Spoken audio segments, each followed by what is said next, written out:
नमस्कार दोस्तों, जय श्री महाकाल। स्वागत है आपका मेरे संस्कार भक्ति पीजी चैनल पर। आज मैं आपको बताने वाला हूँ कि बाबा वैद्यनाथ धाम की कहानी क्या थी।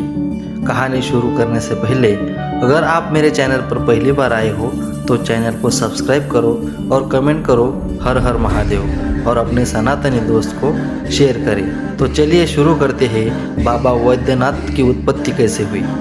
क्या आपने कभी सोचा है कि एक ऐसा भक्त जो भगवान के लिए अपना सिर भी काट के दे दे और फिर भी उसकी सबसे बड़ी इच्छा अधूरी रह जाए। ये कहानी है रावण की और उसके आराध्य भगवान शिव की, जहाँ भक्ति भी है और एक बड़ा सबक भी।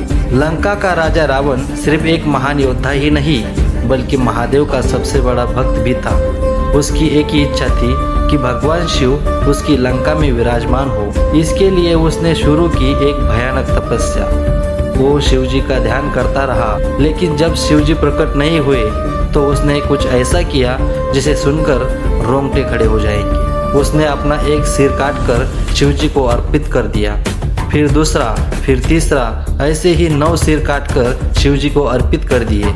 जब वो 10वां सिर काटने ही वाला था तभी धरती हिल उठी और प्रकट हुए स्वयं महादेव, स्वयं महाकाल। महादेव बोले, रावण, तुम्हारी भक्ति से मैं प्रसन्न हुआ। उन्होंने उसके सभी सिर वापस जोड़ दिए और उसे अद्भुत शक्तियाँ प्रदान की। तब रावण ने कहा, प्रभु, मैं चाहता हूँ कि आप मेरे साथ लंका चले। महादेव मुस्कुराए और उसे एक शिवलिंग दिया। महादेव ने कहा, मैं तुम्हारे साथ तो आऊँगा, लेकिन ये शिवलिंग के रूप में आऊँगा। जब ये शिवलिंग आप लेकर जाओगे तो उसी में मैं तुम्हारे साथ चले आऊँगा।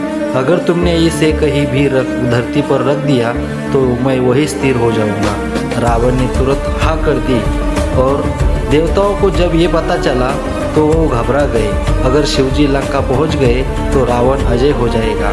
तब भगवान विष्णु ने एक योजना बनाई। उन्होंने एक ब्राह्मण का रूप लिया और सही समय का इंतजार करने लगे। रावण शिवलिंग लेकर जा रहा था, लेकिन रास्ते में उसे प्रकृति का नियम याद आया। उसे रुकना पड़ा। उसने पास खड़े एक ब्राह्मण विष्णु जी को बुलाया। कुछ समय के लिए उससे पकड़ने के लिए बोला। ब्राह्मण ने कहा, मैं ज़्यादा देर नहीं पकड़ सकता। रावण चला गया। कुछ समय बाद ब्राह्मण ने आवाज़ लगाई, मैं अब इसे नीचे रख रहा हूँ। और जैसे ही शिवलिंग जमीन पर रखा गया वो स्थिर हो गया। रावण वापस आया और ये देखकर क्रोधित हो गया। उसने पूरी ताकत लगाई शिवलिंग को उठाने की, लेकिन वह उसे हिला भी नहीं पाया। क्रोध में आकर उसने अपने अंगूठे से शिवलिंग को दबाया।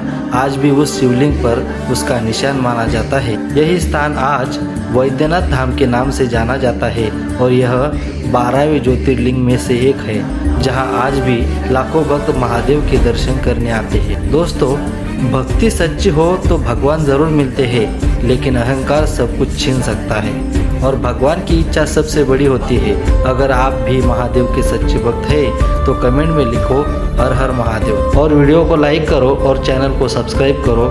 जय श्री महाकाल।